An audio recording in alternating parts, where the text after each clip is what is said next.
Alrighty, guys, I'm going live on our Facebook on a page that I manage, and that is Women in Parks Sharing Group, excuse me.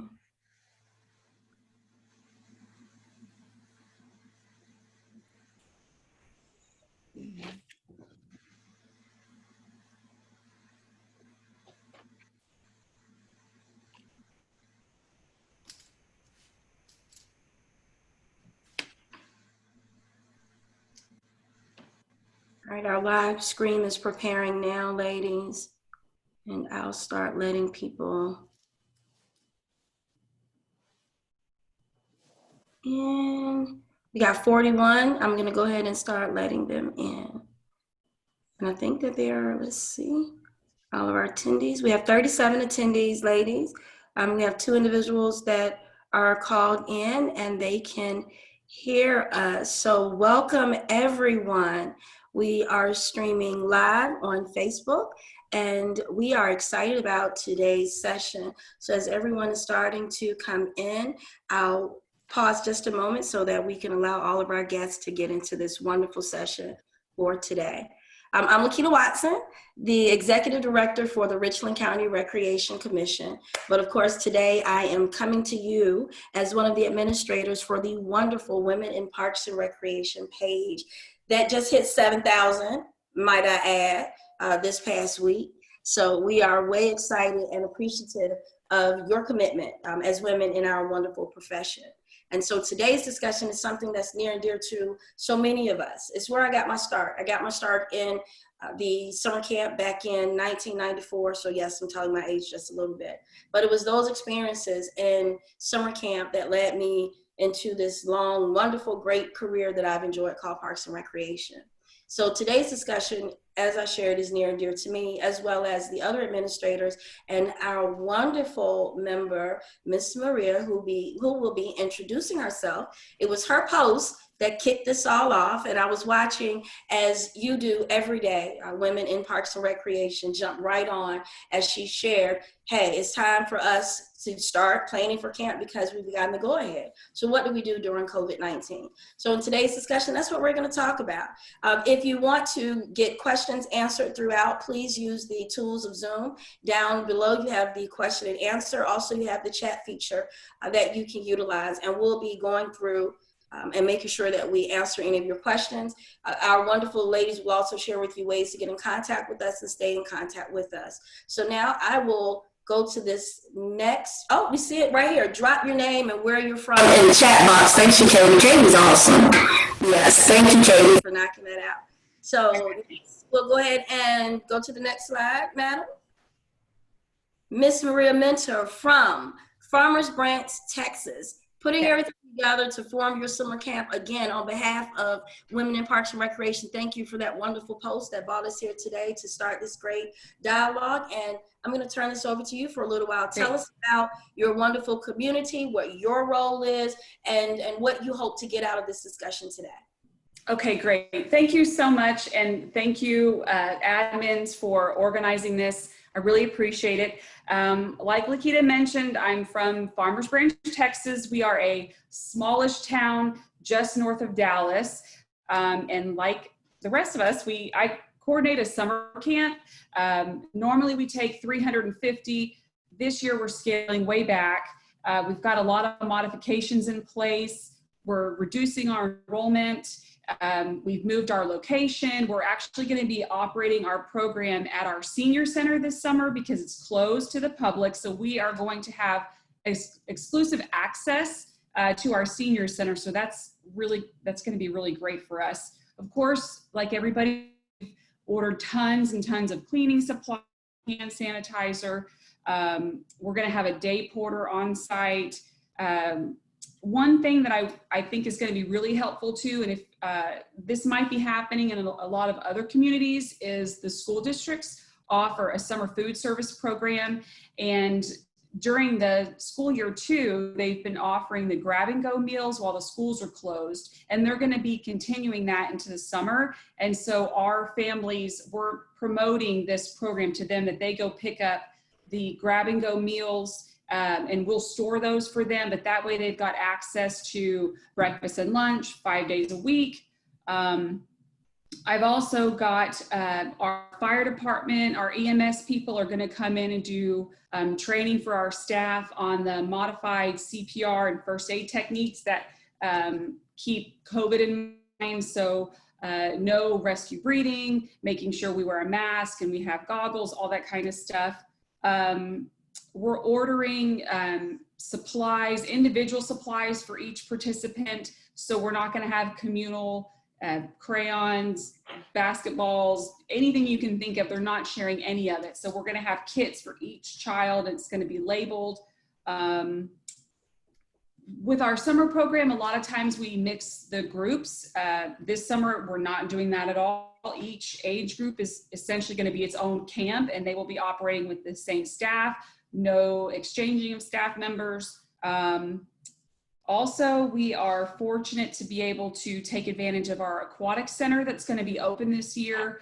We've worked with the aquatics manager, and they're going to let us come in small groups only during non-public swim time. They've actually shut down, or they will shut down the pool certain hours so that just our campers can come swim.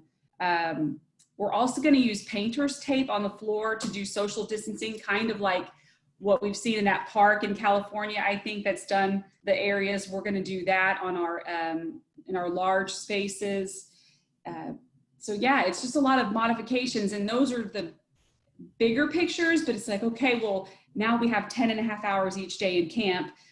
How do we make it fun? We've got the supplies, we know what we need to do. And so that's why I wanted to talk to people and get some ideas on programming and things we can do outside. And so that's why I wanted to turn it over to everybody else and just kind of get some feedback. Well, thank you. I mean, that's a phenomenal overview that you provided. As I was making some notes, and what is the population you shared of your community? It actually just grew by 19% this year. We were at 40,000 and we're at 48,000. So it's smaller, but we're growing by a lot. Definitely. And so we know that needs for our communities for summer camp go beyond just the having fun. It is the health and wellness and the ability to allow the parents to get back to work. The essential parent is essential to what we do. So share with me quickly, if you don't mind, how many, did you modify the total number per site, or how are you addressing the way that you're going to do your the numbers for your facilities for summer camp? Okay, yeah, normally we take 300 to 350. This year we're going to be taking 100. And that's city council building? That's in one building. Okay, thank you. That's what I was missing. Yes. One building. And so our senior center is quite large. I don't know the exact square footage. I want to say it's a little over 40,000, maybe 40,000 square feet. So we will have exclusive access, and there's multiple breakout rooms, and so we can separate them and use certain parts of the building. We've identified, each area for specific age groups, and that's kind of going to be their home room where their supplies will be kept. So it's going to be challenging. Normally, we divide the kids by the grade they're going into. I don't think we're going to do that this year. Instead, what I'm doing is monitoring enrollment. We will still divide them up in where it's appropriate for the age groups, but it's not going to be specifically by grade. So we might have, if we have 10 6-year-olds and 5 7-year-olds, that might be a group. But if we get 40 11-year-olds, that's not going to be one group. We would split that up. So I'm keeping an eye on that, and we'll divide them up accordingly. So just to make sure we've got groups. Our ratio is normally 20-to-1. This year it's going to be much smaller. So we're going to be scheduling probably 4 staff members with each age group. So we make sure we've got 2 staff members at all times. But that way it'll allow for staffs, lunch breaks, things like that. So it's going to be challenging. We're definitely going to be spending some staffing costs this year. So, but it's going to be worth it. Keep these kids safe. We've got the support of council and admin. So it should be good, but it's definitely going to be challenging. Definitely. Maria, I have a question. Did you say you usually have about 350 and now you're around 100 participants? Yes. So Mhm. how did you determine who was able to get in? Okay, we started registration back in February for residents, and then everything hit. Literally the day before we were about to open it up to non-residents, we closed registration. We reopened resident registration this past Tuesday, and we will allow non-residents to fill any remaining slots on Monday. So right now we've got about 70 slots filled. I think we'll still have some openings come Monday, and those will be non-residents. We just wanted to make sure that we gave our residents priority. Absolutely. Yeah. Thank you. Wow. So thank you. I'm sure there will be more questions. If there are any additional questions, you did share that you were lowering your ratio based off of the number of children that you received and your groups. And so Katie, I'm going to turn over to you now. You can share a little bit about your community with us and some of the things that you're looking to do. And then we'll come back and I'll ask both of you some of the questions that we have here. And Mel, if you see any questions, if you can go through the chat and start pulling some of them, I appreciate it. Thank you guys. So Katie. Hi, Katie Keller, Indian Trail Parks and Recreation in North Carolina. And we have a population of 39,000. However, our department is fairly new, so our full-time staff is only 5. So we are a smaller department. We typically, we have been having summer camps and we were in the discussions of just canceling them totally. As we are not even fully back in the office yet. We are just now starting to phase in next week. And so instead of offering it to the public, to which we typically do several times, probably every week with contracted and things like that, we are not doing any contracted programs. Those have been canceled. And we are only doing summer camps for internal staff children. So anyone that is within, that is working with the town of Indian Trail, we are not going to be offering them to the public this year, which is kind of a different take on things and is a very wide variety of ages. So that we're working with, which has been fun and challenging to try and see. And we actually have a building that is, our offices and community rooms are actually in our town hall. And instead of having the kids and things like that stay in there, what we have done is gone to an off-site small, what used to be our old civic building, which is just like, I mean, it's really not that big. But it's right around the corner. We are in the process right now of, like you said, hey, every child gets like a tub and all of their supplies are going to be in that. So we are limiting, I mean, they're kids. I mean, they don't understand. And as much as we try, we're just trying to focus on taking every precaution that we can to separate everything down to snacks in the tubs and things like that. Everyone has their tubs and doing things that will limit their contact with other people's things so that they're not all grabbing one thing out of a bag. Like we are handing them, we are wiping things down all the time. I'm in the middle right now of creating a staff manual of protocols and checklists that staff is going to do daily. To require to help eliminate contact with each other and make sure that we're taking cleaning seriously. So as we look at both your camps, and I'm just a little bit different, I'm doing a little bit of both.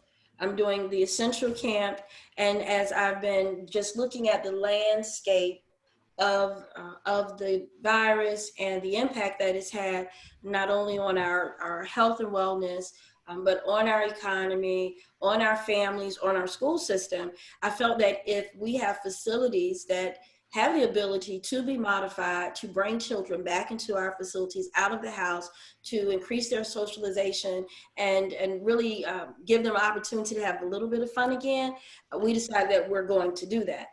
But I'm listening to a lot of the things that you're sharing, and it is interesting to look at from the summer feeding program. So when we talk about the summer feeding program, where you are, Maria, are you stating that the school does it mostly? Will your children be able to participate as campers into that program? Yes, yeah, they've been really fantastic. And our recreation center is across the street from an elementary school. And so for years, the kids would walk over and get breakfast. It was open to the public, but they needed us as much as we needed them because we were giving them some really good numbers. I mean, we take almost 300 kids over for breakfast and lunch every day. So they've been fantastic. This year, obviously, they're not doing, but I've been in contact with the student nutrition department, and she's encouraging that our kiddos take advantage of that. We won't be able to go pick up those meals for the kids, but I'm encouraging families to go pick those up, bring them to us, and we'll store those for the kids. So yeah, our community is definitely able and encouraged to take advantage of it. Okay. So Katie, what are your ratios going to be for your camp this year? So we are at least 3 staff, and we're only talking like maybe 15 kids. Okay. At minimum 3 staff, so that we will be able to, just the extra help with the part-timers and things like that are coming in. 1 full-time staff will be there at all times, but then we'll just rely on the other part-timers to kind of fill in. Okay. Melanie, do we have any questions? So there's just a couple of comments. There's one question from Carrie. Carrie asks, with the camp modifications, will any of your camps still be offering field trips or modified outings? Yeah, we won't in Richland County. Yeah, we won't be taking the kids to movies and bowling alleys or anything like that. Anything that we do will be walking to local parks, to the aquatic center, things like that. So yeah, that was a good question. What we are going to be doing is all field trips are canceled, and at one of our smaller, less utilized parks, we don't have a lot of people coming. We are reserving that park only for summer camp or our camp kids from 1 to 3:30, which will allow us to kind of wipe down. It's a small playground, and it's like a open space field. But during the weekdays from 1 to 3:30, that'll allow us to kind of clean up and kind of wipe things down prior to having the kids there. Okay, thank you. And then there's for Maria, what is the staff ratio, 10 to how many? Well, typically our ratio is 2 to 1. To, was it 10? Normally our ratio is 20 to 1. This summer, honestly, we're probably going to be operating on either 5 to 1, maybe 6 to 1. That's where we are as well. Again, I join you guys from Columbia, South Carolina, Richland County. So our county is 400,000 in our population and a little over 700 square miles. And we're responsible for the unincorporated areas for recreation. So we're pretty big, pretty spread out, and I'm thankful we have some great facilities. So we're looking at a 1 to 5 ratio, so 2 counselors to 10 children, because we are looking at doing it in quads, as you talked about, Maria, between the gyms and keeping up the spaces. We've just felt that was best for us, is to start off small and kind of get some control, because everybody's nervous. And what are you hearing? Are you hearing that from your employees? Have you guys faced any pushback or concerns that we're all doing this just too early? I'll start with you, Maria. Not a whole lot. I've had some parents reach out and ask about our protocols. In fact, I spent probably 2 or 3 hours just responding to emails and phone calls. And so what I'm going to do over the weekend is type up an FAQ, because I'm getting the same questions. So I'm going to type that up, post that on our website, give it to our staff, and that way we can just have it ready to go. Some parents are concerned. I would say probably for every 3 or 4 people registering, I get 1 person who's dropping from the program.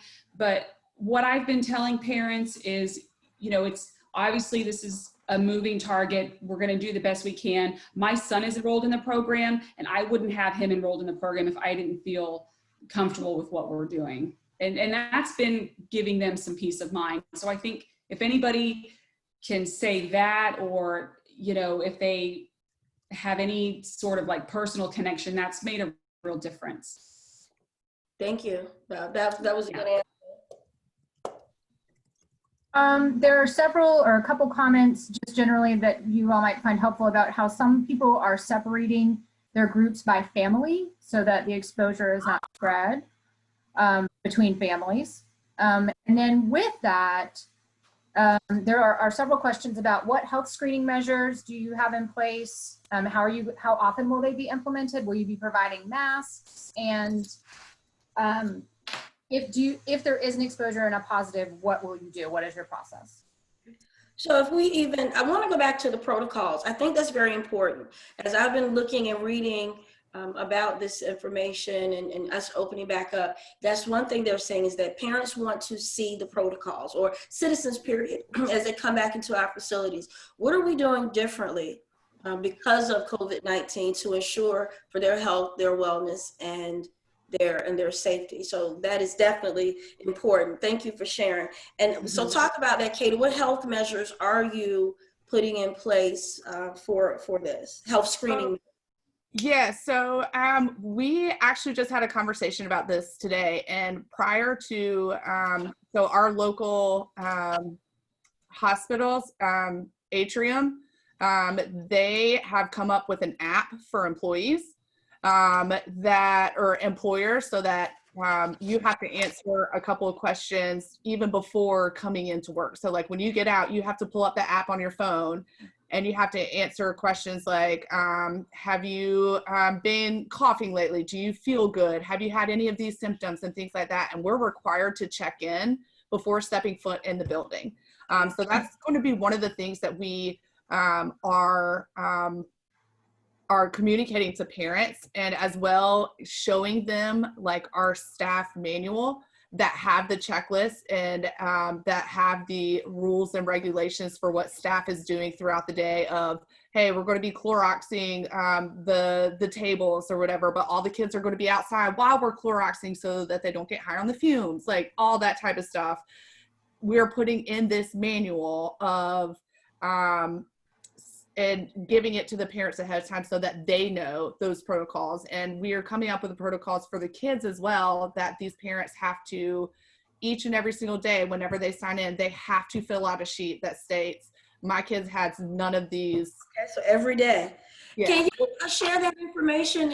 When we finished this, Melanie and I, we were discussing, all of us were actually creating a folder. Of course, we have the COVID, but specific to summer camp. So those members that were unable to join us today, and I know Melanie's going to share some other things about moving forward, where people can find information, because there's so much out there. Can we go to the next slide, Katie? And then with the questions, Mel, we'll come right back to those. Okay. I want to make me, I will. Yep. Okay. So we want to hear from you. Go ahead, Katie. Yeah, this was just kind of talking about, and if we want to answer some of the questions and things like that, that is kind of what this is how are people doing their, like what other varieties, what resources do you find helpful, or what extra measures that we haven't kind of gone over is your department doing? And I had a specific questions of, for those that are, that have already had registration in camps full, that are now having to limit them, how are you deciding which kids stay, like who gets to attend the camp? Does that make sense? Is there a waiting list, or what is the procedure for? Yeah, so like I know our Mecklenburg County, their summer camps for all 8 weeks, when they open, they fill up immediately for all 8 weeks. Well, now they have done participation and has significantly dwindled in the amount of people that are able to attend, and they're doing a lottery. for whoever had registered and things like that, they're doing lottery picks of those registrations. So I just kind of wanted to see how other people are determining that, who's able to attend and who's not able to attend. Or have you guys just refunded everyone, and then if you want to attend, first come, first serve type thing? Maria, because we hadn't started. We're actually about to start. Have you, Okay. how do you handle that? And then Yeah, our program did not fill up right away. So we've been able to still take people, but you know, I think the lottery is a good idea. We've had to do that before with our summer camps. When they filled up, we would have to do a lottery, and it was, you know, kind of a bummer for some people, but it was the most fair way to do that, especially when they fill up so quickly. I mean, literally you have people registering at the same time. It's hard to know which one came in first. And so I think the lottery, I think that's a good way to do it. But honestly, I really thought that would have filled up very quickly. And just the fact that it hasn't yet, I'm curious to know too, are other people experiencing that with people being scared or not working? Is enrollment down? Our city council wanted us to take 150 to 200 this summer. Luckily we didn't have to do that. We got down to 100, but you know, we may not even get to that. So I'm curious to kind of talk about the other side and see if people are seeing that also. well, I don't know where Liz is from, but Liz is saying that their registration is very slow as well, where she is. And normally it fills up quickly, and that's, all right, so Liz is in Bloomingdale, Illinois, just outside of Chicago. I think that there is a certain level that some parents are going to have. It's just the nature of the newness. You know, we don't know what to expect. And so I'm curious, and I'm so glad we're having this dialogue. We used to do 2-week sessions, but I'm thinking, are we now thinking that we should do the entire summer so you keep the same kids the entire time? Will that help us reduce the spread? What are you guys doing? Is it the entire summer? These are the only kids, or are you going to be doing sessions and allowing kids to come off and on? Yeah, I can tell you in Farmers Branch, it's always been this way. When you register for our summer camp, it's for the whole summer. If they don't need it anymore, they can drop from the program, but because it serves the purpose of childcare and parents don't want to worry week after week whether or not they have a spot, it's for the whole summer. Thank you. And see, I think that ours is tied a little bit to the licensing requirement here in South Carolina while we were doing those 2-week sessions. So this does give me some insight as I talk to my fellow South Carolinians about that. But that makes sense. I see New Kent, hey Kim, that they keep the same kids the entire time. Katie, do you keep the same kids the entire time? Yes, we're keeping the same children the entire time. And we're just also in the discuss, and we kept it that way to kind of limit who's coming and going as much as we can. This is good stuff. Thank you guys for sharing. What else are you seeing, Melanie? There's a good amount of response from people about how their registration is going. What 2 people have responded and said there's been a lot of people pull out. So they had registration, and then they explained maybe that they weren't going to do their field trips and things like that. And so then they had a lot of people pull out. So, and I think generally it's slower. The registration has been slower for most of those that have responded to that question. And guys, we do have the ability to pull all the comments together, and we will make them available. There's a lot of great info. A lot of great info that's coming through those comments. So we will take that information and pull it together. How did you come to the decision to have camp? I can speak on behalf as a director. It was a very difficult decision because I'm also a mom, and so when you're a mom or and a community leader, you have different hats you're wearing. So as a mom, I was scared like everyone else, you know, not knowing what's happening, you know, how do we put our children back together? But then I have to step outside of that and say, okay, what is that bigger picture as we started looking at the data? And for me, the data has been very important because the county that I'm in, we have very high numbers. But when I started talking to people about summer camp, I started collaborating. And Mel, we talked about this a little bit ourselves. I started collaborating and talking to the library system. So what are you guys doing? What is the school system doing? And it made me feel a little bit better, because those of us that are in the social profession and where our bread and butter is from children and seniors and people coming together, I had to step aside and say, okay, if we can modify and do this safely, then we can do it. Will it help the overall good of our community? And can we keep everyone safe? So I feel like if I could answer those three questions, yes, I can do camp, but it will be definitely modified and smaller. So Katie, there were some other questions that we had here. What resources did you find helpful? Drop those in there. Are there any resources that you ladies have found helpful in this process? And we are going to share with you a wonderful slide, I think after this one, Katie, that'll give you some examples. Yeah, and we also just have one great question of, is anyone doing virtual programs or camps instead of in person, and how is your day set up for them? Not sure if anyone can answer that in the chat. Okay, definitely. If you can answer that in the chat, I will definitely share that answer while we're here, and then you'll have that opportunity as well later on to look at it.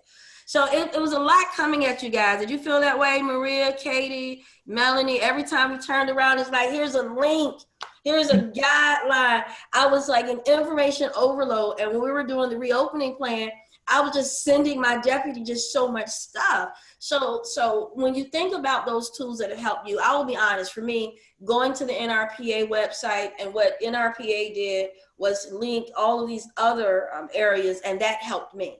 Then our state association, and I encourage you guys, if you're not involved with your state association, if you can get involved, because as we look at this situation, the state laws are all different. So when you're involved with your state association, hopefully your state Parks and Recreation Association has an advocate or someone that's working on our behalf for Parks and Rec. Well, here in South Carolina, Jim Henley, if you don't know him, shout out to Jim. I hope he's not on the call because it's still women in Parks and Recreation. But Jim actually pulled us all together as directors, and that's how we keep up. And we wrote a lot of our own things and turned them into the governor. So that helped us from a Parks and Recreation standpoint. So Mel, you want to talk about a little bit of what you have here before you? Sure. So I just quickly looked at some of the resources, and obviously it's not a comprehensive list, but at least it's a place where you guys can go if you want to start, where you can see everything in one spot, and then you can branch out from there. This will be in our Dropbox, and that's where I found some of this information. Wonderful. So obviously you see the CDC recreational guidelines. I'm sure you've seen all of that already. EPA list of disinfectants that will kill COVID-19. And then NRPA's guidance, which is really great. They have a nice blog, and then very specific guidance for camps. And last on this list is the risk assessment tool, which if Chris Berry is on here, I can't see who it is. She created this, and it's in our Dropbox. It's awesome. She's used it, it looks like, to do specific programs or places, but you could look at it inside your camp for whatever the things that you're doing with your campers to determine how high or low the risk is and decide if it is worth it. Can you move to the next slide, please, Katie?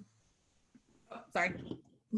I'm trying to get the link for the setting up. There is actually a link for what we did for like the app that we're doing. There's a link where your department can sign up for that. And so cool. I'm going to get that link and I'm going to put it in the chat box. Awesome. Thank you for sharing. I saw that question as well. Thanks, Katie. The top link here is something that all of you all have been working on adding to. It's in our Dropbox. There's this is a spreadsheet with 3 pages. The first one are just activities for programs that can be done with social distancing in an outdoor park area. Some of them are inside as well. The second page is activities that can be done from home. So if you're doing that, I saw somebody's doing a camp in a box. So that might help with programming for that.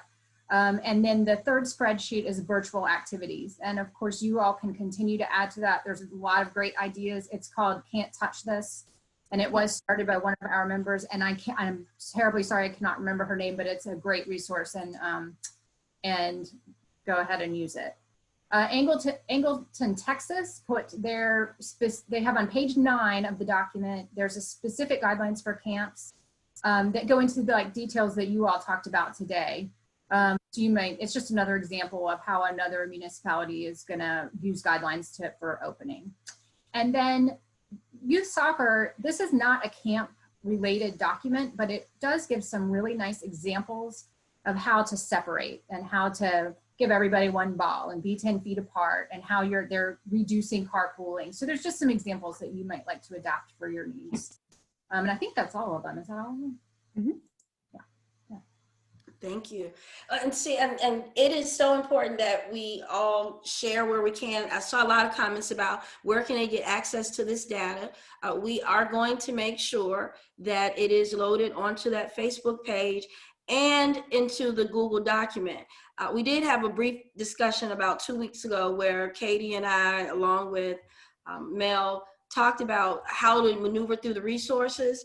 And so it's important that you do know that we do have those items off to the side, I think it's when you're using your computer, off to the right. There are various categories. Of course, y'all see I'm not a tech savvy person of the group. And they're tags, and you can click on these things, and there are great documents that are behind there. But when it comes to the Google document, I think that what Katie found out is that now Google is requiring you to have a Google account. Am I correct, Katie? Yes. And so share with the members, as you shared a couple of weeks ago, what they can do, because I know a lot of people's like, I don't want to get another email account just to have access. Yeah, so you can still, you can sign up through Google and create an account or whatever. So I have Outlook for my organization, but I have a Google account that's the same email and everything. It's just, so I have kek@indiantrail.org.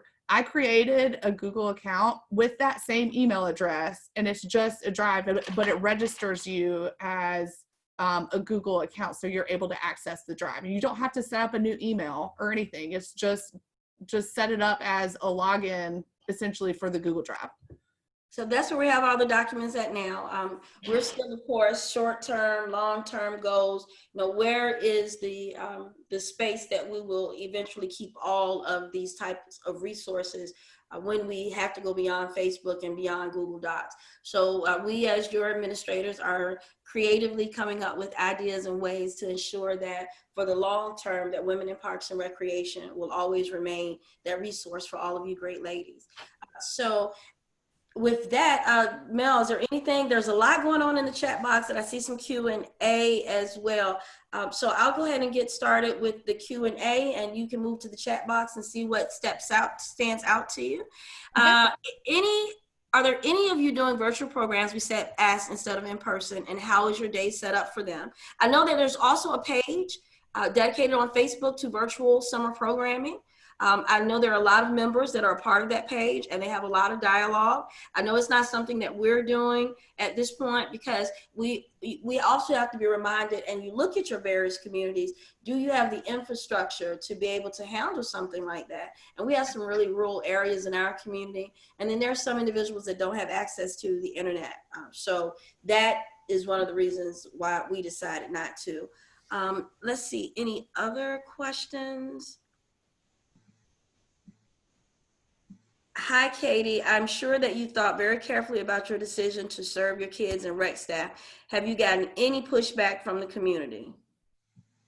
So we have not as of yet. One of the things that that was one of our biggest concerns. So, and we weren't really sure if that's a direction even our management was willing to make a decision on. So we actually took it to council to get their approval, and also to have their support and understanding of this is the reasons why we came to this conclusion, and they were very for it. And so that's kind of what we're standing on. We haven't gotten pushback as of yet, but I know that we may at some point. And I felt that way when we were looking at only doing the essential. I was like, man, we're going to probably get some pushback, but we're in a different situation because of the size of my department that I looked at. We're going to do both, but not mix the kids. Mel, do you have any additionals before I move on? I was about to ask Maria, as we close out our dialogue and Mel finalizes some of the questions that we had, can you share with us what your goals are overall for this summer, and if there are any dying questions that you have that you want this wonderful tribe of women to send you information about? Yeah, I mean, our overall goal is to provide a safe environment for these kids, make this a worthwhile camp, keep them physically active, provide creative activities. Of course, safety is number one, and also keeping our staff safe. You know, generating a little bit of revenue won't hurt either. So, you know, those are kind of all our main goals. Some of the big questions I have, I mean, I've been involved with summer camps for 25 years, but it feels like this is my first year because it's so different. So, you know, I would love to hear about just some programming activities. Like, what are some fun things you're going to do that still promote social distancing, whether it's inside or outside? We're in Dallas, we're surrounded by concrete, it's 100 degrees outside, so we're going to be inside a lot of the time. So what can we do inside that's fun, that still promotes social distancing? So those are some things that I would love to get some ideas on. That's what Lizzie said. She said, I feel like I'm a brand new Yes. supervisor. This is so crazy. Yes. I think we all feel like that. Every summer I say, there's no way we're going to see this. We've done it all. We've seen it all. Nothing's going to surprise us. And every year something surprises us. And this year just, it takes the cake. So yeah. So ladies, please send those activities and those recommendations. There are a lot of you. I saw the state of Illinois. They're camp ready. I saw a lot coming out yesterday on another page. So all of our ladies from Illinois, if you have information that you can share, was it Illinois or was it Indiana? One of those groups had a whole lot going on about their camps, and we are in need of activities. All of us are. I don't know about you, Katie, but I love the fact that we talked about the individual bags for the kids. We're only going to be doing half-day camps to start off with, and we can't have any other activity in our facility after camp.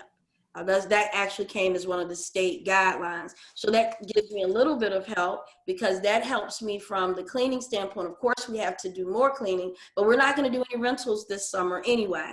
And so this might be our new normal, that there are certain facilities during the summer that will be for rentals and special activities, but these facilities here are committed only to the youth activities and nothing else, so that can help.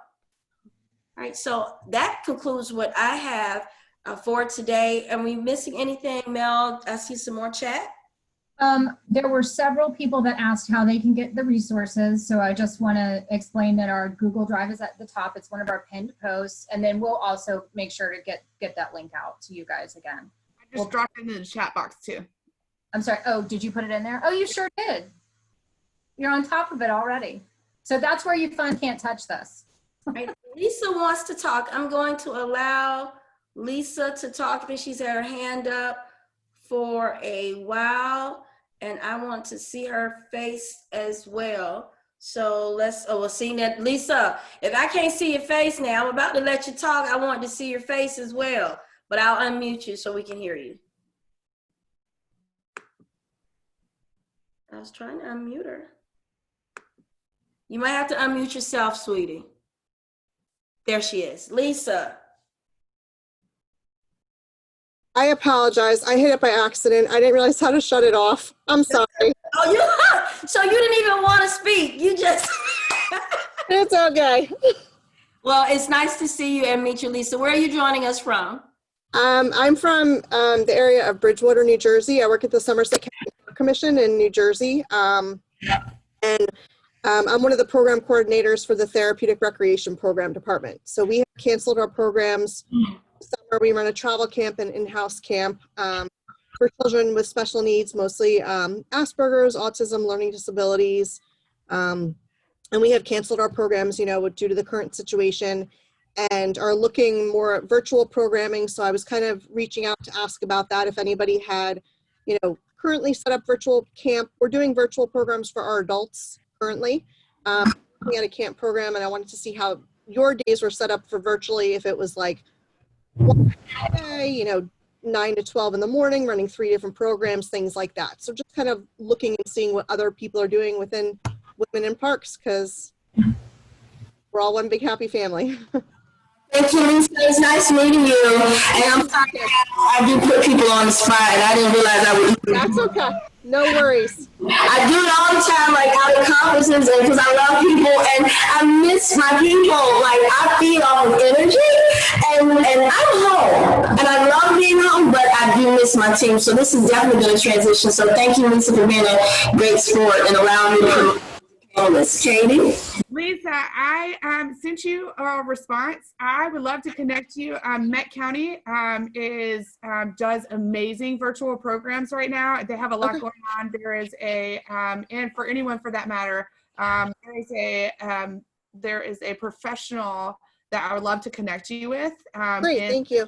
Recreation, and they do day camps all throughout the summer and things like that. And I know that they're going to be doing some really cool stuff this summer. Okay. So I dropped my email in there, and I would love to connect you guys. Perfect. Thank you. I appreciate that. Yeah.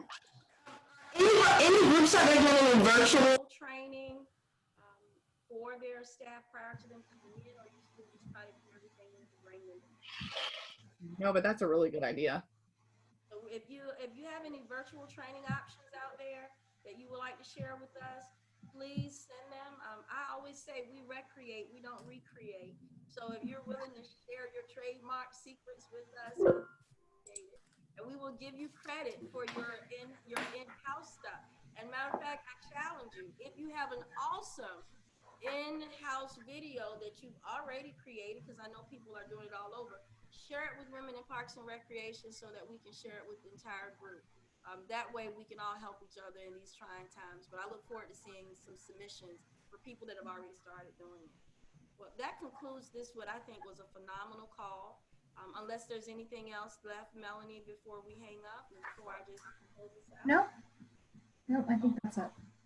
Joining you from my awesome studio at home, I had a statement that I have up here. Every day is a new beginning. Take a deep breath, smile, and start again. And that's all that we can do in these uncertain times, ladies. We have to just take a deep breath, embrace the uncertainty, and do the best in our situation, because that's what Parks and Recreation people do. We're the best at what we do because it goes beyond our titles, it goes beyond the letters behind our names. It's about the people that we have to serve. So keep grinding, ladies out there all across the U.S. and even in South Africa and a couple of other countries and continents, knowing that no matter what language, what color, in every community. Thank you, guys. Have a great day.